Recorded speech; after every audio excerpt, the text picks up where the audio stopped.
Good evening. As you see tonight, I have one that's. I also remember name of as a kid. I think in my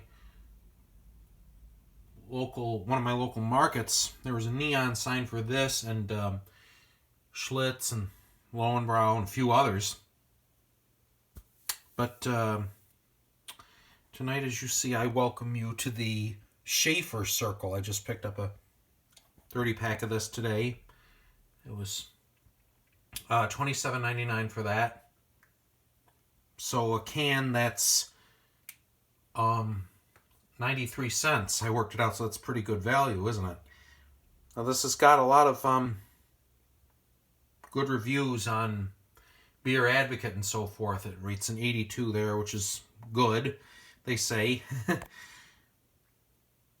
I poured it pretty aggressively a while ago, and as you see, the head retains good in my Samuel Smith glass because I didn't have my Guinness glass, and I had some Guinness tonight because, happy St. Patrick's Day anyway. But, yeah. And it's another thing I may remember as a kid. I also saw a Schaefer Circle tray. I think my uncle had that once in one of his places, or either at or at my grandmother's barn somewhere. One of those. But, the main slogan they said for this is, Schaefer, it's the one beer to have when you're having more than one. We'll see if that's true tonight. America's oldest lager beer. Funny, I thought Yuengling was the oldest one out of Pennsylvania. But it came originally out of New York City in 1842 by Franz and Maximilian. That's where F&M Schaefer comes from, German immigrants. Well, just about every American brewing pioneer was German, right? So, anyway, I think this comes in at 4.6% alcohol by volume. I think 4.6. I'll have it in the down bar later. Excuse me about that. But in any case, America's oldest lager beer. We would like to express sincere thanks to our Schaefer customers for their loyalty and support. Now, when used to be the Miller American 300.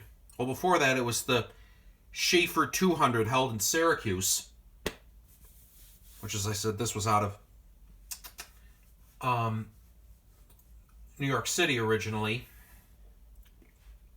For many years, they sponsored that, of course.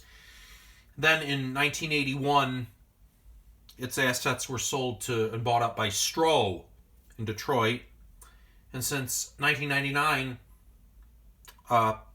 Pabst out of Texas has owned this. I think it's brewed regionally here by FX Matt, Utica Club, Saranac. So it's a beer with a real history. Yeah. All right. Getting right into it. As I said, your typical pale golden straw color. Plenty of carbonation.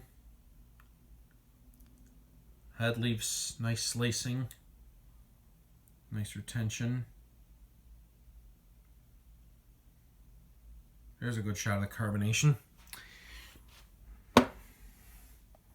Okay, continuing on to the smell.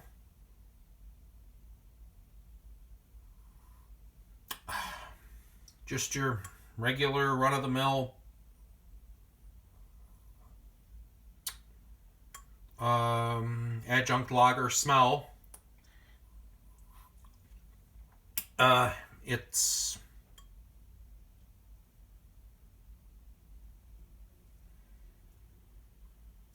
grainy, bready, dry. Maybe it's like slight fruit note comes through on the smell. Certainly smells very refreshing. It's pretty good so far. Okay, why waste time? Let's go to the taste. Cheers.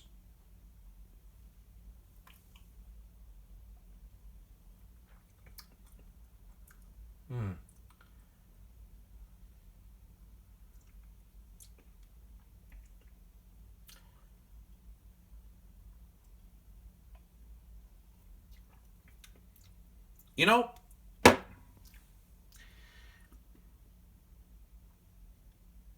same notes come through on the taste as did the smell. I'm getting a little bit of a cardboard finish with that.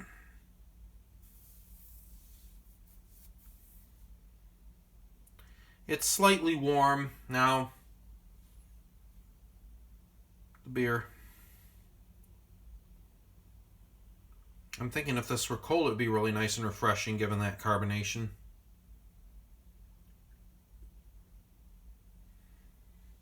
Take one more sip to see what I think of it here. My final score.